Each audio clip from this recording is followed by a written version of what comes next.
Welcome back to the Colorado Springs Business Podcast. My name is Andrew Hasley, and I am the host of the show. Today, we're sponsored by Vehement Visuals, which is my video production company. What we do is we really help businesses tell their story in a compelling way to build that connection with their viewership, their audience, their clients, or potential prospects. And then also it helps the videos that there's a specific video we make called the Video Business Card, where it helps people make a logical decision as well. It gets that emotional connection and then help them make a logical buying decision at the end, or by the time they watch the entire 2-minute video. And that's pretty much, not pretty much, but that's the main thing that Vehement Visuals does. And that's the best product we have, I think. And there's other things we can do with the video stuff, and that's in there, of course, but that's the main thing. And next, we're sponsored by the Colorado Springs Business Podcast, which is if you'd like to have me read a 15-second to 1-minute ad at the beginning of every episode, and we do 20 episodes a month, we can make that happen. So reach out to cosbusinesspodcast@gmail.com, or just reach out to me on social media or any of the platforms. And that's the ad for Colorado Springs Business Podcast. The next ad is... it's more of a promotion. It's promoting the Patreon space that we have. That we have a Patreon page for the show, which we're gonna do some bonus content on there, and that allows people to help show their support. But it also there's gonna be extra stuff that you get out of it, because I wanted to stray away from it feeling like a donation platform. I wanted it to actually provide some value and be a service itself as well. So there's the Patreon page. There's different membership levels for different things that you get out of it. And that's the ads for today. And I forgot to ask you how to pronounce your last name before we got on the show. So I'll let you introduce yourself. Yeah. My name is Evan. Last name is Lipford. Okay, Lipford. How it looks. Okay, good, because a lot of times it's not how it looks. I know. Oftentimes, right? Yes, oftentimes. Yep. Yeah, so could you tell us in like a sentence or two what you do? I guess you do a lot. You got a lot of businesses going on, right? Yeah, I do. But the main business that I own is called Commerce Puzzle. Okay. We're a software development and brand strategy company. Nice. So we design your business culture. Oh, sweet. There we go. So, yeah, that's cool. Well, I can't wait to get into that in this episode, and I'm going to roll the intro music. Excellent. This is a show where we have real conversations with entrepreneurs and business owners who are mostly in Colorado Springs, doing things in the community of Colorado Springs. Awesome. Evan, how's it going? Good, man. Another day in paradise. What about yourself? Same here, man. Like, literally. That's why I decided to make this city a home base, because it feels like paradise. It's beautiful here, huh? Yes. Yeah. Yeah, for sure. And I guess paradise is what you make it, in a way. All subjective, huh? Yeah. Yeah, absolutely. Yeah, for sure. So yeah, I agree with that sentiment. Another day of paradise. Yes. So your business, how long have you been in business? And we're gonna dive into that and like maybe some of the other pieces of the puzzle. Yes. Pun intended, right? Yes. We've been open since 2018. We're a software company. That's the easiest way to explain it. But we're a full-service software company, so we can develop any piece of software that you need. I think what makes us a little bit different is the way that we inject culture into our technical expertise. Oftentimes when a business owner reaches out to a technical expert, it's a very, 1 + 2 = 3 thing in terms of they have an idea and they want somebody just essentially to be an extension of expertise to bring that idea to life. We go in and extract the whole idea of your company's culture, and then we use software to, emphasize and bring that to life. Okay. Yeah. And so you're not a technician. You do more than that. Yeah. Or creators, artists. Okay. And that's really what it doesn't really matter what piece of well, I wouldn't say piece. It doesn't really matter what sector of software development that you're in. I think a big misconception about it is that it is technical, and largely it's not. Right? You learn the syntax to a language, and then after that, and after you learn the basic structure of programming in general, you can essentially go pick up any language that you want to. It's art. Yeah, it's art. But then it becomes art. Right? After you know how to bring something to life. Now you're left with the task of what are you going to bring to life? And it's funny because I think like the first thing you learn as a coder is an artistic, the hello world thing. Yeah, absolutely, right. And then hello world against however many languages you feel like doing it against, and then And then it just, from the outside looking in, it's a completely different industry than what it is in the inside. But oftentimes people who do code and do program get lost in that as well, right? They just want to be very technical, almost like bots. But you cannot connect with a consumer that way. For sure. Yeah. And so how do you guys define culture? What does that mean for a company? Well, we can't. Okay. Right. That's the interesting part, because culture is never defined by one person. Okay. And one thing that we do in a brand strategy consultation, which is the first step to any type of service that we deliver, is we have the business owner tell us what they hope that their culture will be. And then we like to show the definition of culture across a couple of different dictionaries. Okay. And it's always defined as the collective thought of a specific item, thing, city, whatever you want, populace, it doesn't matter. But your culture is going to be defined by a group of people. So you know, we go in and ask them, you know, what do you hope that your culture will be, right? Let's say that somebody wants to have a business culture. It's very heavy on customer service, okay?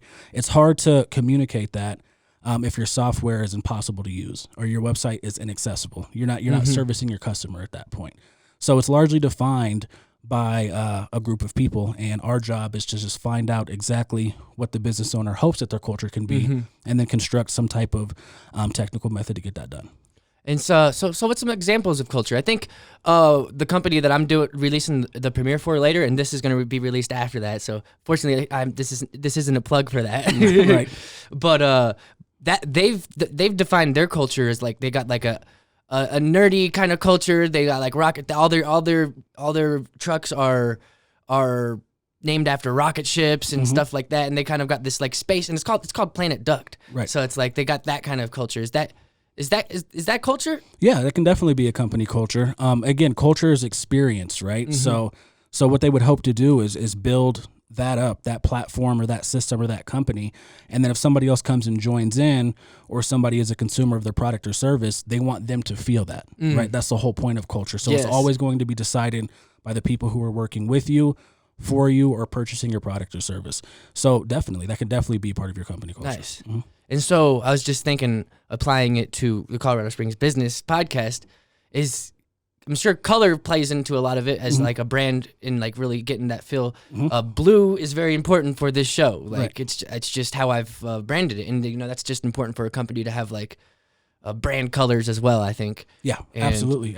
Psychologically speaking, different colors are going to give you different points of emotion, right? Blue is usually used to get across professionalism. Blue is used in like a lot of law firms and banks and stuff like that. And this is a business podcast. So then you see the continuity there. Yeah. But one thing that we were talking about before the show started is the contributions that you've had from the local business owners. So that's a part of your culture there, whether that was an intentional piece or not. Obviously it's not, anybody's intent to get stuff for free, but it's obviously your intent to make people feel like they're at home. Right? Yes. And then a byproduct of that is people contributing to the podcast as if it was their home. Yeah. So no, for sure. Yeah. Right. So you're building a company culture that's an extension of probably who you are as a person. And then you see, how other people react to that.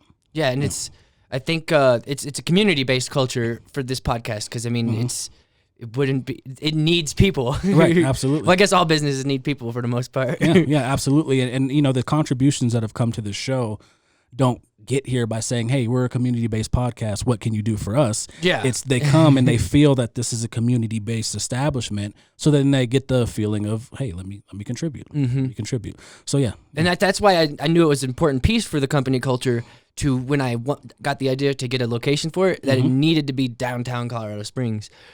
Just because it's a business podcast, it's called the Colorado Springs Business Podcast, and downtowns often represent business, and so it's like it's perfect. Yeah, it's continuity, right? Yeah, right? You want to be consistent across every aspect and avenue of your business, whether that be software, whether that be like standard operating procedures, your location. It doesn't really matter what it is. You want each portion of your business to represent what the business ultimately stands for, and we just bring that to software development. Nice. Yeah. So what do you think have been some big challenges with starting this business that you've had to overcome? Well, that's an interesting question. I think we're in a weird spot right now in reference to technology. I don't think that a lot of people realize how technically advanced our society is right now, and how quickly we're coming up on our big advancements being decided by legislation. I think the current government is going to look to ban TikTok. This is a really good example, right? Yes. The first autonomous truck delivery nationwide happened like 4 or 5 years ago, right? We're sitting on so much more technology right now than people realize, and then you combine that with the fact that we get desensitized to things quickly, and things get normalized quickly. It's quite a interesting thing to be able to pick up a phone and ping somebody on the other side of the world. That's one thing that's weird. But then the fact that you can send a video, that's weird, and then a high resolution video, and then you can edit that video to have words in it, and so on and so forth. So with that said, I think the biggest challenge is just getting people's head wrapped around the importance of technology and the role that it's going to play in the future. Okay. That's probably been the biggest challenge overall. And why is that a challenge? Well, because certain industries don't need technology right now today, and they haven't traditionally needed technology to be successful. And sometimes success can be your worst enemy in terms of gauging your future success. Just because something worked today doesn't mean it's going to work tomorrow. You get stuck in old ways. Right, you get stuck in old ways. And sometimes rightfully so. If your old ways are monetarily beneficial, for sure, like where's your motivation to move? Why right? fix it if it ain't broken? Exactly. That philosophy works in every part of life except for technology. Okay. And the answer to that is because we can. Yeah. Right. Why fix it if it's not broken? MySpace wasn't broken, but here's Facebook. Yeah. Right. Facebook competitors. Yeah. Facebook wasn't. I mean, that's capitalism. Facebook started using AI and really calculating a good model to make money. Right. And they never technically had to. Nothing was ever broken, but it's just you're always going to want to grow and expand. And there's going to be others that are doing it, and you're going to get left behind if you don't. And it happens quickly with technology as well. That's the big thing. And another thing is the amount of external factors that you just don't know are at play. And I think this pandemic is a good thing, right? Yes. The pandemic hits, and then all of a sudden you have a plethora of business owners, not to their fault, but who are essentially caught with their pants down almost, right? You get told that you can't run your business as you've traditionally been able to in a way that's benefited you monetarily. And you look to your right and your left, and the only people that are existing are the people who have spent time developing their online footprint. So you just don't know how quickly things are going to change. And, I think we take things for granted. I don't care how big Facebook gets. It's still a private company, right? Yeah. They can do whatever they want. Yeah. They can roll out a Facebook algorithm that's going to completely shut down your business if they disagree with it, or for whatever kind of monetary benefit for them, right? So making sure that you're prepared to move where the world is going, I think is super, super important, just simply because of how fast technology duplicates and grows. It's basically already here. Yeah, it is already here. I mean, I think people's minds would be blown if they knew what we could do right now, right? There's hurdles as far as money goes, and there's hurdles as far as legislation, but as far as the technology that's already built this second, it is extensive. And a lot of entrepreneurs are known to do things without permission. Yes. I think that's probably a trait. Yeah. I say that being an entrepreneur is a personality trait. Okay. Right. And I think that's part of it. Yeah. Just the lack of seeking permission, and sometimes even having a bad relationship with wanting to get permission as well. And as more people, extend their expertise and get the ability to develop technology, you never know what company is going to do to change things on you. And if you're not prepared, you can end up on the bad side of that sometimes. What's cool is I think coronavirus, the COVID shutdowns, the pandemic has, I don't know why I needed to define that 3 times, but I think it has accelerated the inevitable that was going to happen, because Facebook, with the way they've changed a lot of the things that happen on live streams. I was hoping that they added the being able to play other videos in it, but they haven't done that yet. What are you doing, Facebook? Absolutely. But yeah, and it's pushed the inevitable, because like you said, those businesses got caught their pants down, and then now these businesses that haven't adapted are, unfortunately going to be extinct. Yeah, well, yeah, absolutely. I mean, capitalism is extremely unforgiving, and you made a great point, which is it's an acceleration of the inevitable. This is coming regardless. We're moving to an all digital world, regardless of how anybody feels about it. It's from a business perspective, it's easier that way. Yes. You get to expand your reach. You have less overhead. It's cheaper. We're now starting to move into the new stage of this pandemic where commercial real estate's taking a big hit. You got companies like Pinterest paying $80-90 million to break their corporate lease, because why would you not want to? Like if we have Zoom, right? Why not have to spend all of that money on overhead for rent? All of a sudden, your talent pool expands to the whole world. You no longer have to live in the area that we have an office in, right? And you take that time and money and develop a training program or an onboarding program for all digital working crew, and you can impact the world in a greater way. So there's a lot of things that this pandemic, like you said, accelerated that were ultimately inevitable at the end. Yeah, it's kind of like we were just doing a lot of the things we were doing just because that's how they'd been done. Yeah. Like we like so much time wasted on office spaces, and also maybe there's like some authoritarian feeling for bosses to want everyone to come to one space and be in their space. And yeah, absolutely. I mean, our collective consciousness doesn't move very quickly. We get used to things. But another thing that we do as humans is we have this extreme ego where we forget that things were not always this way. Yes. And things will not always be this way. Like even the economic system that we're in right now, it's not going to be this way forever simply because we're going to expand our technology so much that we don't need it to be this way. Yes. So there's so many changes that are going to happen and that have happened and that will happen. But I think that sometimes we forget that, the whole world has not revolved around our specific experience for sure. And I spend a lot of time thinking about that kind of stuff, how fast things have changed multiple times. Right. And it's interesting because our thought process and perception is always the last thing to change. And like you said, maybe there's this authoritarian desire to have people in one space so they can be under your thumb. But you see how much the workplace itself has changed in just a matter of like 30 years, right? And I'm only 27, so perhaps I should say like 15 years or something like that. So from my perception and my experience, but still, humans, as far as our collective consciousness, we usually develop a little slower. So things are happening a lot quicker than I think people care to admit to. Yeah. And I love it.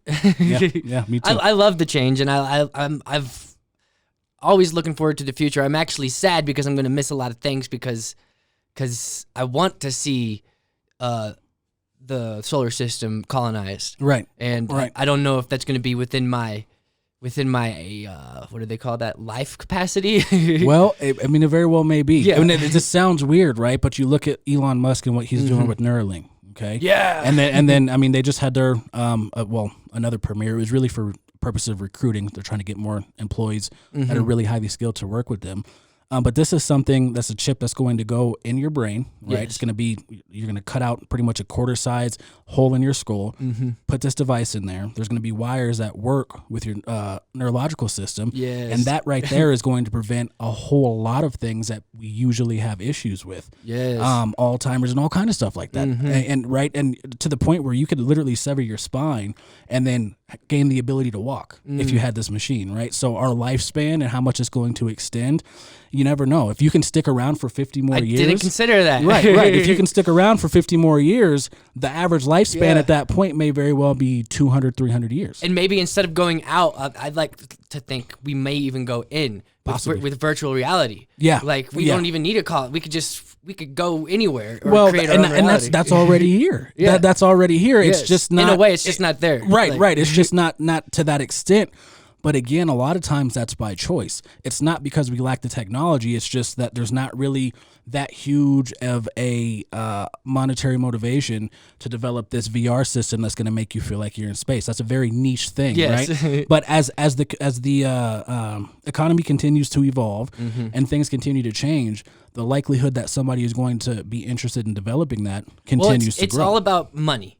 If you can make it very profitable, then you're going to attract everybody. Absolutely. And so it's essentially and there's probably already economic systems within VR, like today. Yeah. But like, imagine, you go to space in your VR to go to work. Yeah. I mean, and we're so close. Yeah. And you're right, the economic system inside the virtual reality that already exists right now today, we wouldn't necessarily... With World of Warcraft. I was just going there. We wouldn't necessarily call that virtual reality per se in terms of being completely submerged and you're not able to, discern reality from your virtual reality, but Same thing. You're playing a game. How many parents out there have checked their bank account in VR bucks or whatever you want to call them?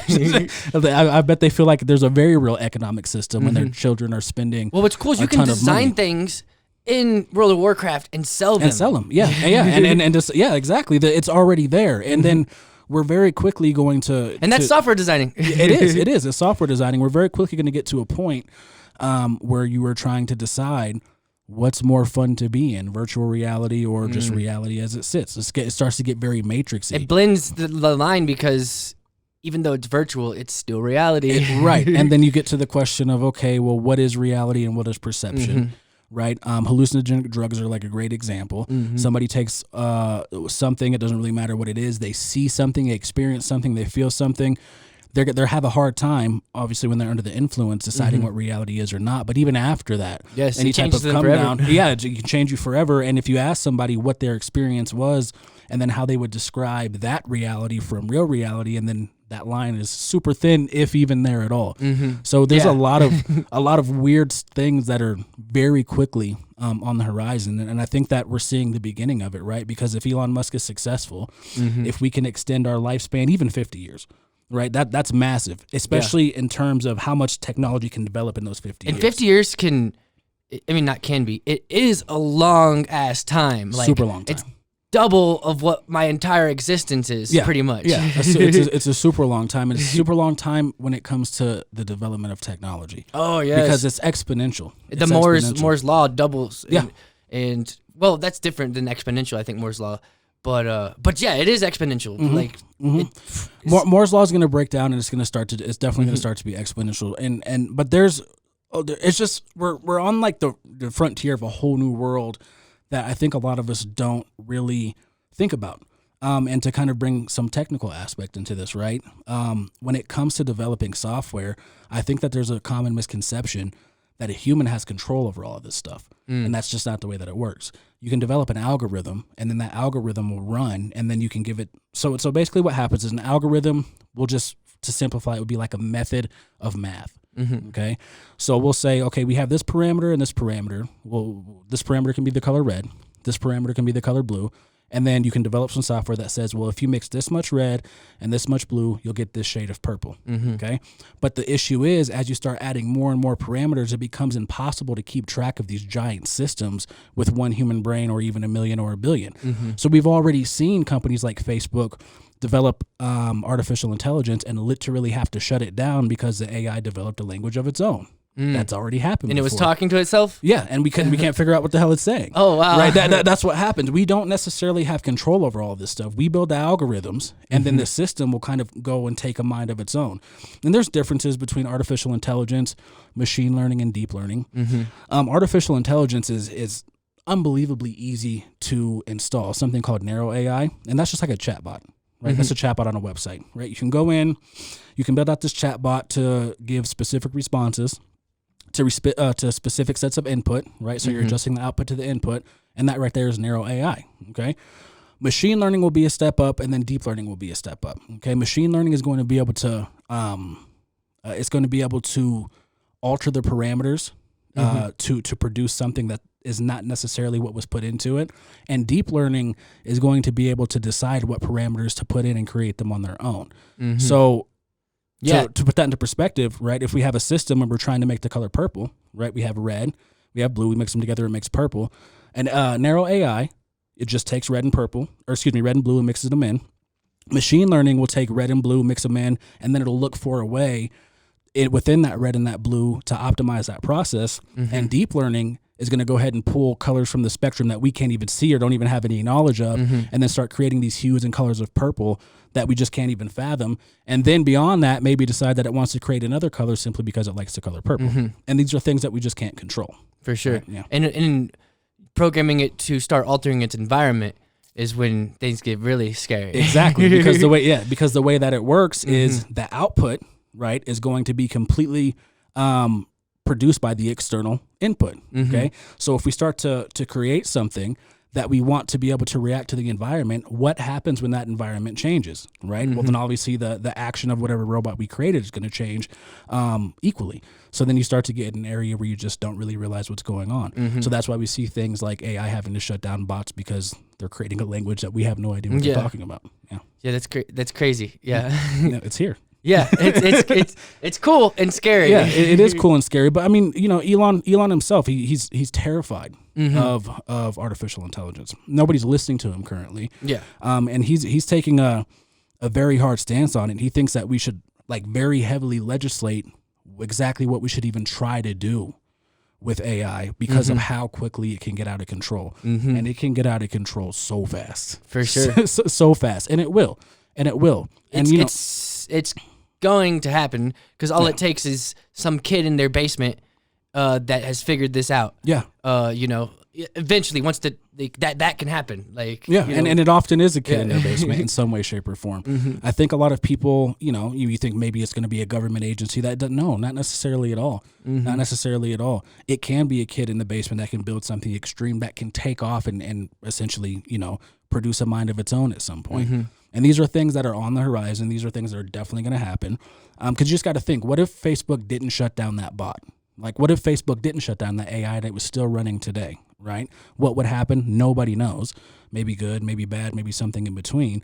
But what happens when that choice is not a corporation who has billions to lose and it's somebody in the basement who just wants some entertainment? Yeah. So you never know exactly how big these things can get. It's very interesting being on the inside of it and then seeing how the world reacts to it on the outside. But we're on some new horizons for sure. Yeah. Do you watch the show Black Mirror?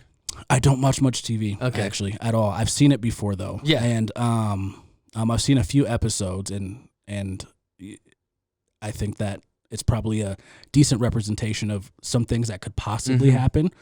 But I think that they could probably be even worse than some of the things that are in that episode. And well, I mean, there's lots of episodes. Right. That's in that series, I should say. There's even a few seasons of it out now. It's been running for a while, and that they address a lot of different scenarios within each episode, right? And then the trajectory of the show is some kind of technological advancement is going to shake humanity at their core, and then that's the reason that it's going to be. But even worse than that, those particular episodes or any particular episode, we have to think about it. If we grab the average American and ask them, how would you define your self-worth? Most people are going to give an answer that's somewhere in the confines of business, right? Or what they do. That represents the economic system. I'm an artist, right? You can get your self-worth from that, but you being an artist, you know how hard it is to be a starving artist. So even when you're an artist, you want to be able to make a living for yourself. So we're going to get to a point really quickly. What happens to the human psyche when you have to literally decide if you want to be in this world or a world of virtual reality? What do you do? How do you get your self-worth for that day? How do we relate to each other anymore? Right? If half the population is spending all their time in VR and they can control all these parameters and just manipulate their environment, and the other half of the population and spending all their time in VR. All of their time, and the other half of the population's not, what happens at that point? So, I think that some of the things in Black Mirror are definitely possible, but I think a problem that we have that's coming up even quicker that doesn't involve so much drill down into a specific type of technology is just the psychology and the philosophy behind human life. How does that coexist with expansive technology?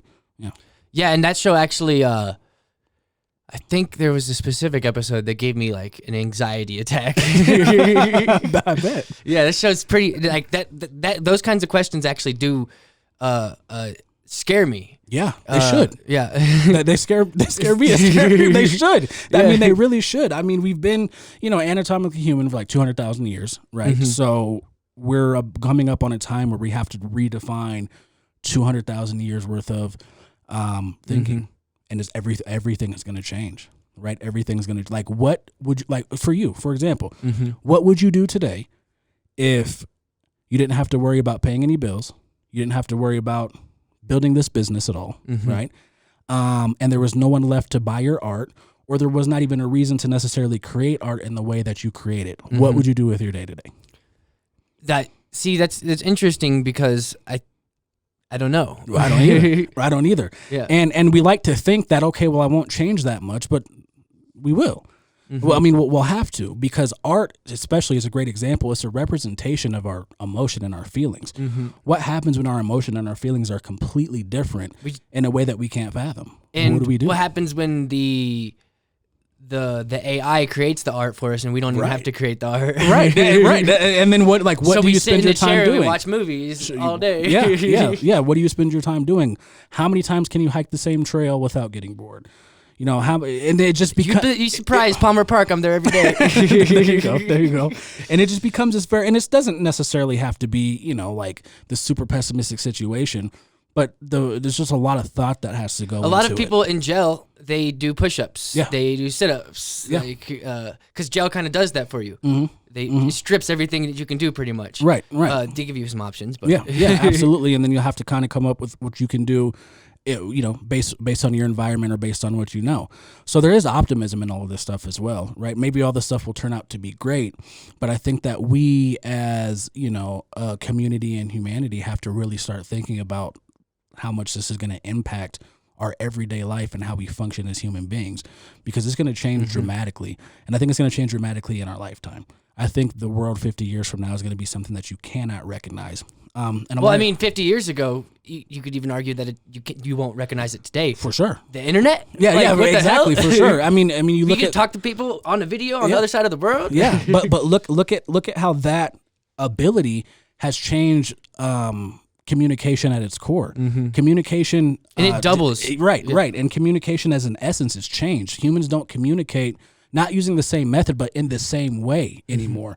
We're starting to get a lot more submerged into symbolism and stuff like that now. Emojis. Right? Yeah, there you go. Emojis and memes. And I'm going to keep referencing Elon Musk because I'm thinking about Neuralink. Yeah. But something that's interesting that he said. I love the guy. So he actually inspired me to want to go to Mars. Not to cut you off. There you go. I have to hit this button. Oh, go ahead. That's fine. And one of the things that Elon Musk brings up is his assumption. So let me reference this. So one thing with Neuralink, he thinks that we're going to be able to communicate, and it's not going to be telepathically, but essentially, for lack of a better term, telepathically.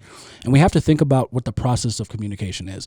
The process of communication is you have an idea, and then it's your brain's job to compress that idea, adjust that compression to who you're talking to, and then try to deliver it to them in a way that they'll understand it. And there's the interface from the mind to the mouth. Right, exactly. So you're compressing so you can interact with this interface and get out words and get out whatever idea.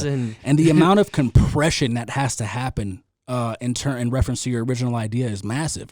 So he's thinking, okay, well, if we can start to get away to where we can just send brainwaves to one another, he assumes that that's going to be a bigger leap in communication than the invention of language itself. I believe that, right, too. And when you think about it, right, so we think about things like sympathy and empathy. What if I could just give you my mind state? Right, and now you can know not only how I feel, but the perception, the history, everything. That's going to be a massive jump. So this really fast too, like instantly, quickly, and you don't even understand why you understand it. I think, right? You know? Well, and to even put that to extend that. What if there's something that I don't understand, right? What if you're a rocket scientist and I'm just like, I don't know, some third grader or something, but we can communicate without having to compress any ideas? Well, if that's true, I can probably also pull from an infinite knowledge base, something like Google, as that keeps growing. And if there's bits of that communication that I don't inherently understand, my processor can also run and pull information that I will understand to explain it all at the same time. Use AI to complement on that too, to help you. The AI could think faster than you maybe, or in different ways than you, and you can couple that with your brain, and really it could help you figure out the solution to rocket science. Right. And a professional to a third grader, and all of a sudden a third grader understands, and I mean really understands everything this person's trying to say and feel. That's a giant leap in communication. And we've already seen a smidgen of that with social media, with the dip into symbolisms and stuff like that. Like a single meme can mean so much. People use memes because oftentimes that meme is better to is able to communicate better than they are able to articulate. Yes. Right? So we're going to keep going down into that rabbit hole. And what happens after that, I have no idea. I'm excited for it. I have no idea. But I'm here for it. Yeah. I'm game. Yeah, absolutely. So what do you think have been some of your biggest successes with your business? Freedom. Okay. Most definitely, right? I have 2 kids. I can work remotely whenever I want. I can, for I mean, obviously you can't work whenever you want. You have deadlines and things like that. But Yeah. just to be able to remove myself from having to have the responsibilities of an everyday employee, just having to report somewhere on time. When you have kids, the amount of money that it costs to work is unbelievable. Childcare is really, really expensive. Gas to and from childcare starts to get expensive. It can become very taxing on you mentally, right? You're a hard worker. You go work a 9 to 5. You've been away from your kids all day.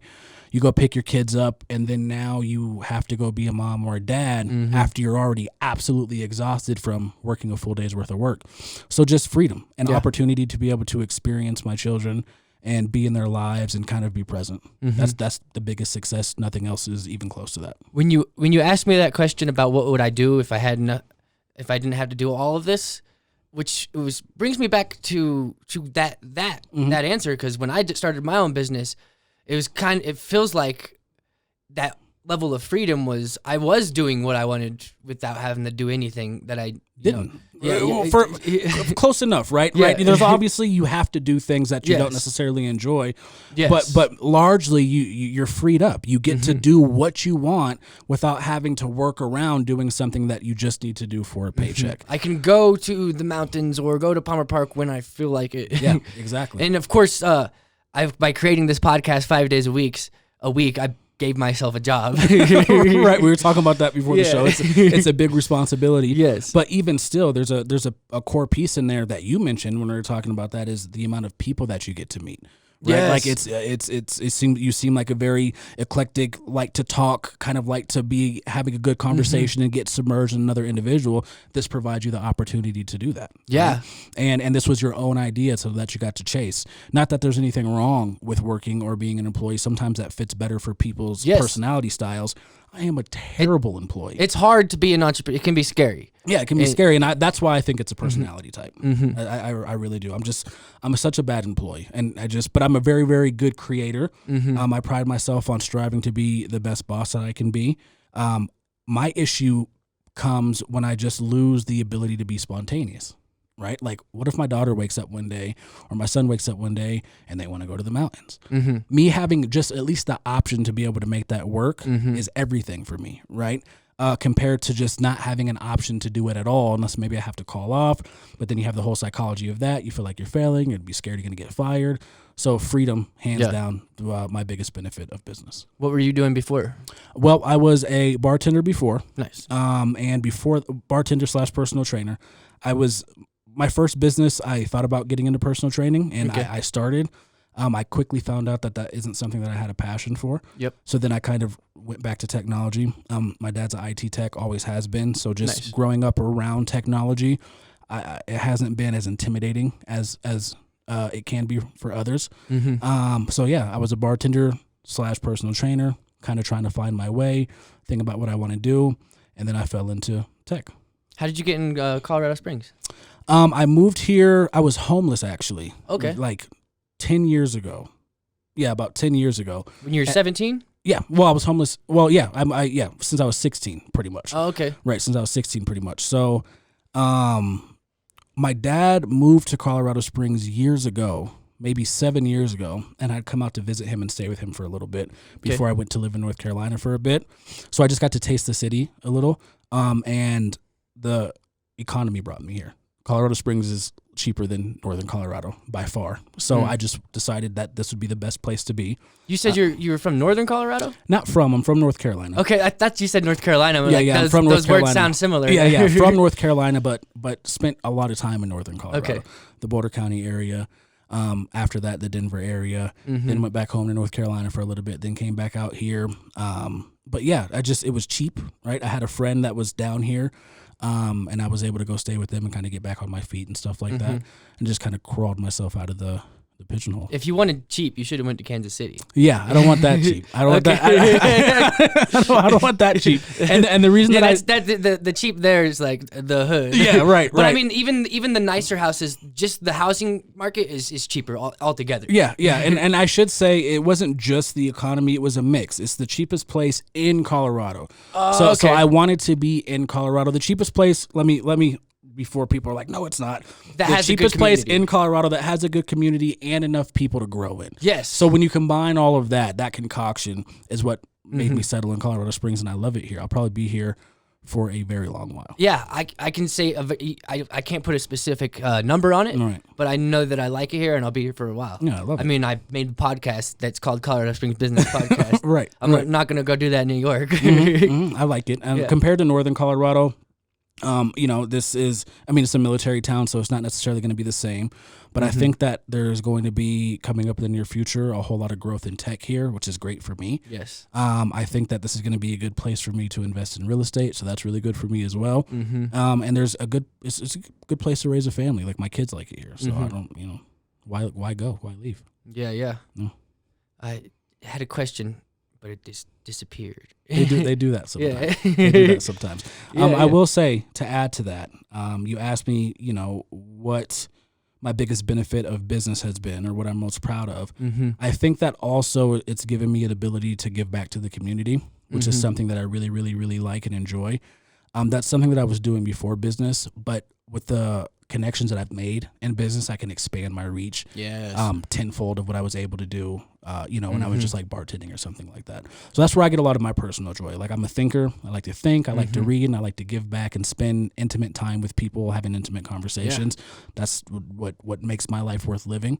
And business gives me an opportunity to do all of that. And what's cool is that reminded me of my business.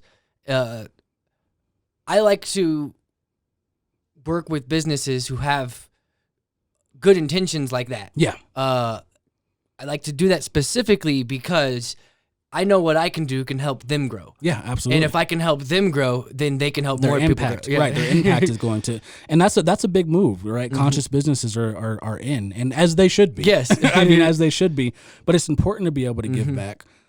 You're only as strong as your weakest link, right? So being able to use some of your fortune and position to be able to give back to people who necessarily weren't as fortunate as you is something that I think is majorly beneficial. And the way that I see it, I know this country is really built on this whole idea of individualism and pull yourself up by your bootstraps, but the amount of fortune, right, like sheer good luck that goes into anybody's story who has made it is usually substantial. Like, I could have just not been born in this country at all. Yeah. And then we're having a completely different conversation if I was born somewhere that was completely impoverished. Well, right? being born is the first one. Right. I know. Statistically speaking, right? Yeah. And then it starts there. Yeah. And then you're born into a good place, right? Or you're born into an environment where, even if it's a really bad environment comparatively, maybe it's just enough of an environment for you to be able to gain what you need to gain to be able to move up in your economic system or whatever it may be. So I don't know.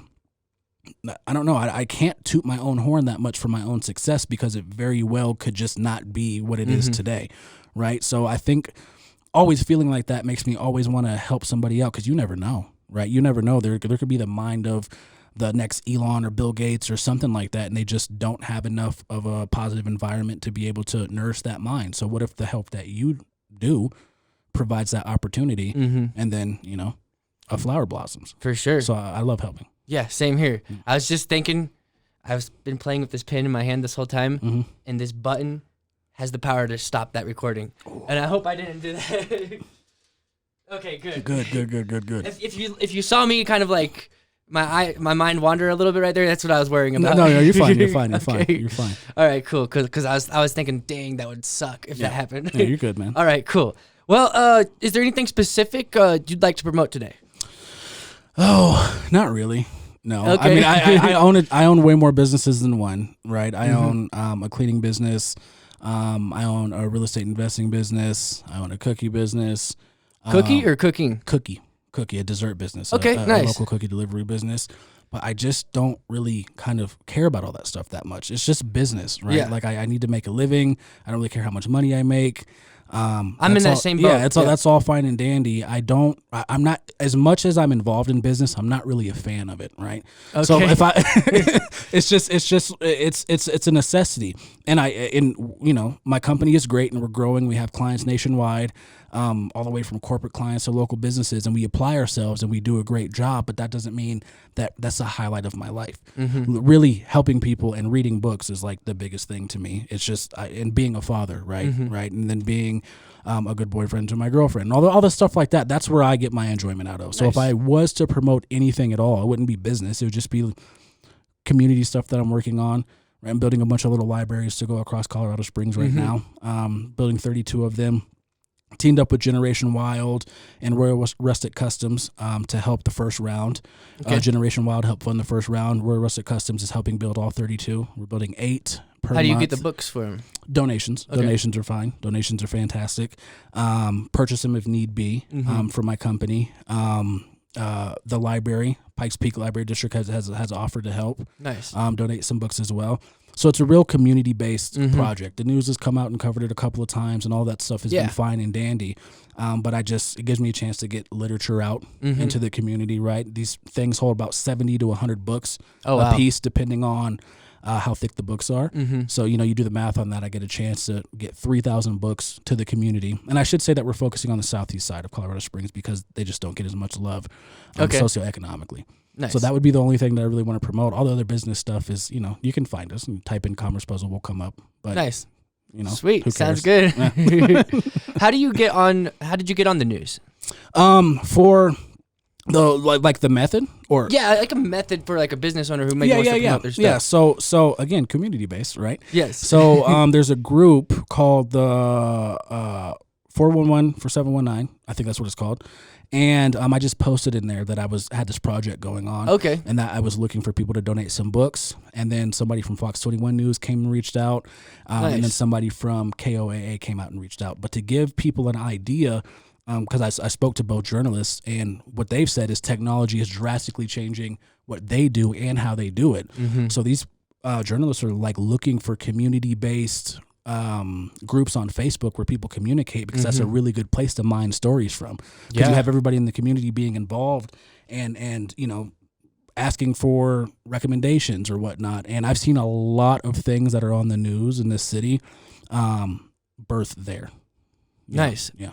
Where? And it's called the 719, the 411 for 719. 411 for 719. It's something I'm probably messing up the exact words, but if you type it up in Facebook, you'll be able to find it. I'm actually a moderator for the group, so I should know the exact. But that's a new thing though. I just became moderator like 2 weeks ago. News coverage came before the whole moderation aspect. The owner of the group had reached out to me and asked me if I wanted to moderate. But that is how all of my news coverage ever that has come, and I think it's been like 3 or 4 times now. Oh wow. Has come from Facebook, from community-based groups. Okay. Sweet, because I really want to get this show covered on the news. Oh yeah. That's why I'm asking, because I think that would be a good spot to grow. My viewership could potentially double overnight if I did that. Most definitely. Post in that post. I'll send you. Are you in that group? I don't know. I don't think so. I'll send you an invite to join the group. All right, cool. Yeah. And that's a good place to post. Keep it organic, of course, right? Just, you're a community-based company, right? You don't want to say, hey, I'm looking for news coverage, obviously, for any business owners that are listening. But if you have a legitimate company culture and you're trying to do a positive thing, they'll find you. Okay. So don't say I'm looking to get my show covered on the news? I wouldn't recommend it. I mean, you might be able to be that direct, right? You might be able to be that direct. I would recommend just going and posting exactly what you do. Okay. Right? And sometimes people have a hard time talking about what they do. Okay, so... Well, I kind of want to frame it in a way where people get the idea to reach out to the news. Right, right. And the whole thing here is where... Because if I just post an episode, people might not even think to and that's what I'm saying. Is you got to think about how you communicate what your company does, right? I think that you would not be well served if you said, hey, I have a podcast where I talk to business owners in Colorado Springs. While that's true, that doesn't describe why you have contributions from the community, right? This is a community-based podcast where you give local business owners an opportunity to grow their platform and tell their story. That sounds completely different than either posting an episode or saying I run a podcast. Yes. Right? Like, you are about the community. You care about that, right? When I leave here, you're going to care. The next person that comes in, you're going to care. That's just something who is built into who you are as a person. So that will be able to get you the attention that you want. You could always ask for news coverage. That's possible. You can literally email journalists and stuff like that and say, hey, I'm doing this. Would you like to cover it? or you can take that route as well. Either one, if you do it the right way. Could you connect me with that journalist you talked to? Yes, of course. Yes. Nice. I'll send you some information. Cool. So I got something for you. And then, I can, shoot her a text and tell her that I have a recommendation for a story or something like that. But I definitely think you would be well served just getting what you do out there. Because, not very many people care about the community in the way that somebody who is actively trying to support it does, right? This town has 500,000 people in it, probably more than that now. And only a handful of those 500,000 really are very conscious about the community and trying to uplift them and do things of that nature. Well, even doing 20 episodes a month, that's only 200 and something episodes a year. That's only 200 and something business owners a year. Yeah. So there's a ton of room. It's massive amount of work, yes, but it's still just a drop. Literally, and a ton of room. And as the city grows, right, you have more and more of an opportunity to talk to business owners. And I think you are a perfect example. We rewind 2 years ago. This can't exist, literally, not in the city, because you weren't here. Oh, that's funny. Yeah. Right. So then, who's going to be here in 2 years? That's doing something for the community that cares about it. That's just not here yet. Maybe. Yeah, and Missouri. I've had done podcasts before. I've had lots of experience. I even did a similar podcast to this, a similar format. I mean, where it was 5 episodes a week. Right. And I was talking to hip hop artists all across the world. Right. And that was a lot of work, but that kind of helped me be able to be in a position to even have the audacity to do this podcast. Yes, yeah, absolutely. I do a podcast myself, and one thing that I always ask every guest is, why do you do what you do? Right? We were agents. We have free will.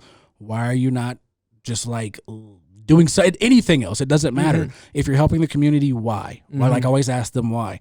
And then when you ask this why question, you get a lot of interesting tidbits, and your story is very interesting because you doing something else, right, with the hip hop community gave you an opportunity to build up this skill set to be able to produce something that looks this good and is this involved in the community.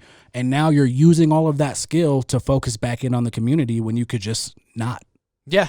You have the option not to do any of this. True that. So yeah, so there are a lot of people like a lot of people out there like that, and I think that this platform is going to be something that gives those type of people a voice. I think it gives it's a unique way to let the community get familiar with the business owners. Yeah. And see, I don't want to in some groups. Since I do 5 episodes a week, I'm always scared of bombarding those groups with an episode every day. You should be, because nobody wants that, right? Yeah. It's just too much, right? Yeah, and the moderator is not going to approve the same thing every single day. But that doesn't mean that you still can't communicate in those groups daily or every single day. Every post doesn't have to be an episode. Some posts can be you looking for your next podcast. Some posts can be you just not including a video link at all and say, hey, I met somebody on the podcast a couple weeks ago. They're doing a really cool thing in the community. Here's a link to go do something with them. So you have so much content at your fingertips that you can literally post a different type of message every single day that's relevant and real and socially conscious and genuine, and be good to go. That builds your platform at the same time that it gives the other person the opportunity to do whatever they're doing, right? So yeah, there's definitely an option. For sure. And maybe there are certain groups where we're having one episode Monday through Friday isn't a problem for them. Right. Maybe that actually they like that. Test the room, man. That's all it's about. Test the room, get the energy in the room. And I think, and this is funny because we're starting to revert back to what we do for business, right? This would be almost like a brand strategy consultation where we want to go in and extract the whole point of what it is that you do, so then we can build a system that represents what it is that you do, right? Does that make sense? So that's the direction that we take to developing software, right? So what do you do? So we're going to build you a website that represents what you do, how you want to do it, and how you want to get it done. So that's kind of touching base back on what we do. But yeah, man, just test the room. Maybe one group is better to be flooded with content because they appreciate it or even need it, right? Yeah. Maybe another group will only let you do it once a week, but the other 6 days or 5 days in a week, however your work week is, you can post things that are a positive representation of your company, right? So you're still generating this traction and staying, relevant in people's minds, but it's not always just with posting a link to a video or something. For sure.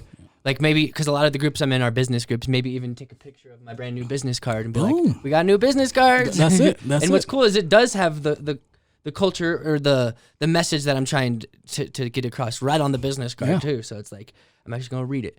A daily show that provides a high quality platform for business owners and entrepreneurs so that we can motivate, inspire, and educate others. Right. Motivate, inspire, and educate others. So if you were our client, we would say you have a responsibility for every move that you make to encapsulate what you just said. Everything. It has to be, people have to feel that. And posting these business cards, it's a method of that. Exactly. It's a method of that, right? Instead of just posting maybe a video with no description, right? So then if we're going to post videos, right, daily, how do we post videos with that in mind? Well, you go back, you're editing, you're listening, and you find the one thing that business owner either overcame or the one thing that business owner is working on, and you post that as the caption to the video that you're posting. Yeah. So it highlights exactly what that person's trying to do. I write show notes for each episode too, and that's there's a lot of work in because I make a thumbnail, I write a show note that has like kind of describes maybe in like 3 to 5 sentences what the episode is or what the guest does, and then it has a link to that guest website and then a link to the Patreon. Right, and all of that represents because you don't have to include their website. You don't have to include the show notes. Yes, that's all true. of that represents how you feel at the heart and core. Because you know what you could do. And I'm not a writer either. Right, so right. There's so many grammar errors. but you're doing what you need to do to get your culture across. Because at the same time, it's the same question. Why do you do what you do? You could just not include anything about them. You could just be using these people for content and then making sure you put up a donation link that goes directly to you, so you're getting money. You're not doing that though, because you care about the content that's on the show.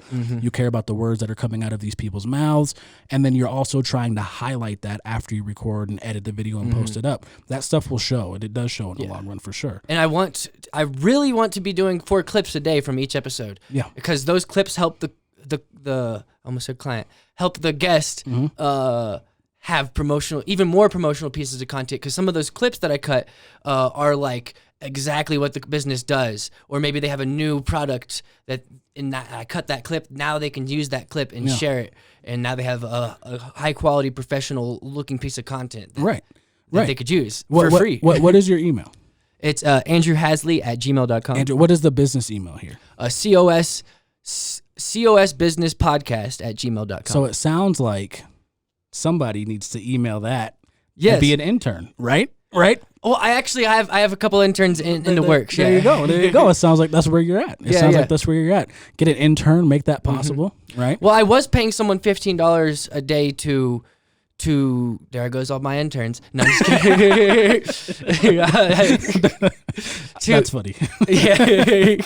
to edit the 4 clips. Right. But like since the podcast isn't generating income, it's not a wise idea to be paying for that, because I'm already have $300 a month. Yes, and I already have an overhead for the office, right? Right. Yeah. So it's like now I gotta either not do it or just or I can't even find the time to do it. I would love to find the time to do it, but I internships can also be mutually beneficial outside of a monetary contribution.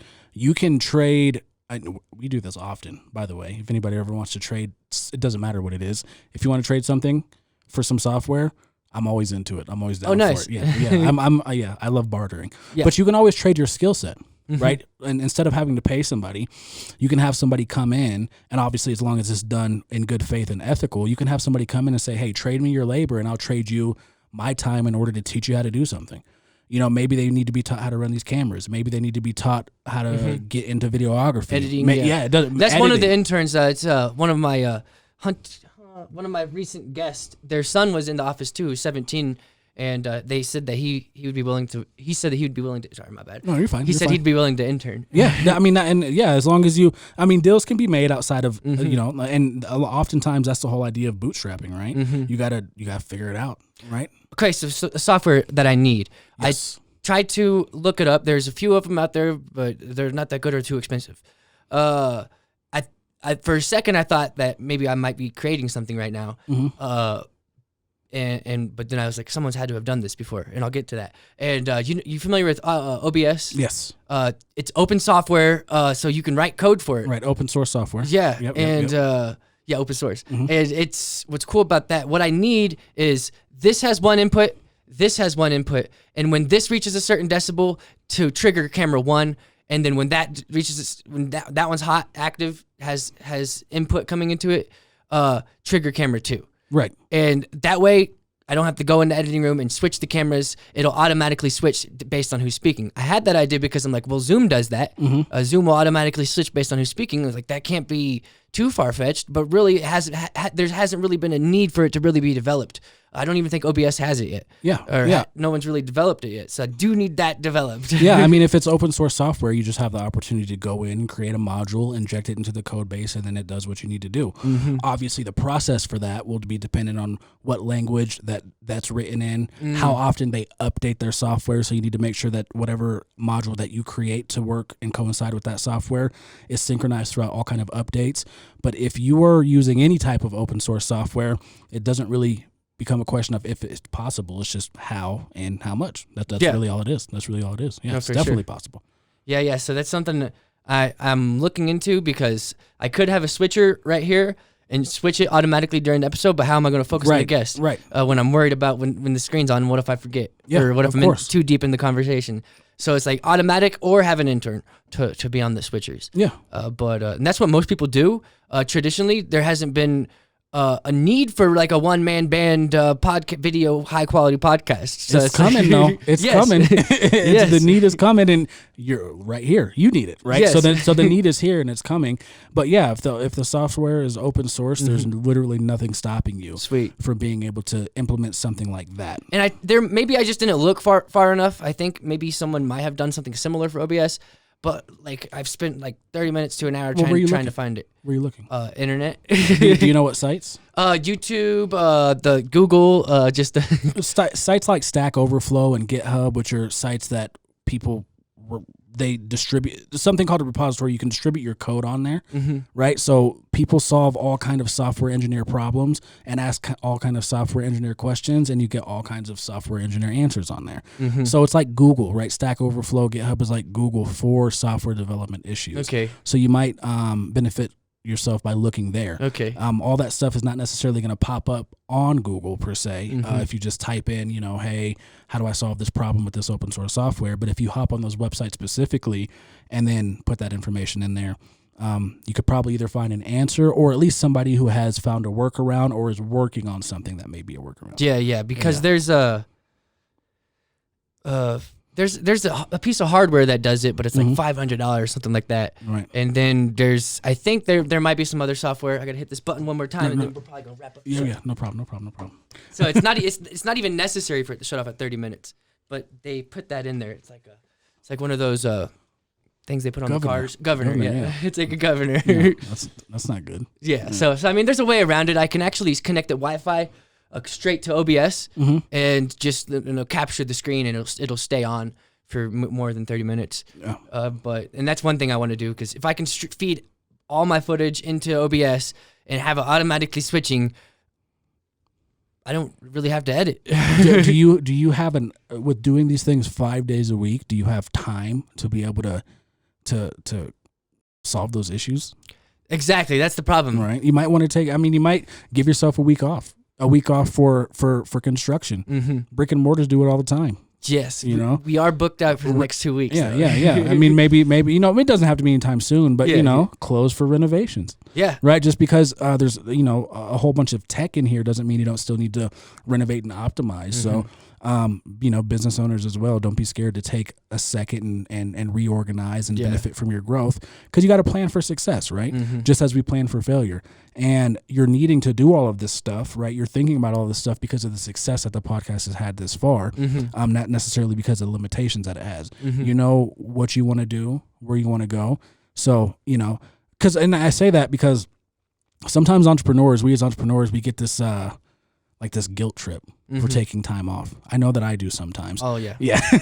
Right. So don't be scared to step back and reorganize and renovate and come back even stronger. Yeah, for sure. Well, I've got to wrap this episode up, actually. Let's do it. So yeah, this has been the Colorado Springs Business Podcast, and we'll see you guys on the next episode. Excellent. Have a good one. All right, cool.